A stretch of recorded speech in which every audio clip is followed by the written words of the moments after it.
A grain supplier of the president's dirt cheap price program is at serious odds with the Department of Agriculture for passing underweight prepackaged grain bags and sacks. Despite having been blacklisted by the government, the offending vendor from Mandaluyong City vowed to make amends by making it up with aggrieved customers, care of 10-kilogram rice bags pro bono. Our Marco Sadi sums it all up in this report.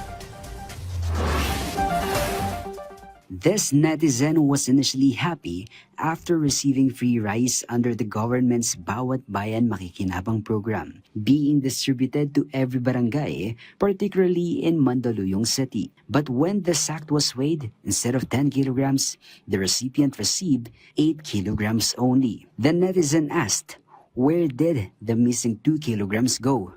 In the same post, another beneficiary claimed the rice was short by 1/4 kilo on the weighing scale. Visible holes in some of the rice sacks also raised suspicions, leading some netizens to believe the government aid may have been shortchanged. The distribution of free rice is one of the key programs of President Ferdinand R. Marcos Jr., aimed at helping ease hunger among the country's poorest Filipinos. This year, the president allocated nearly 58 billion pesos under the Local Government Support Fund, or LGSF. Part of this was allocated for the procurement and distribution of free rice. The palace says complaints like this are not being taken lightly. Opo, at hindi po ito nanaisin ng Pangulo.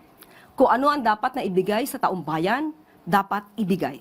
According to Malacanang, the incident is now under investigation. The rice supplier has been blacklisted and will no longer be allowed to supply rice to the Mandaluyong City LGU.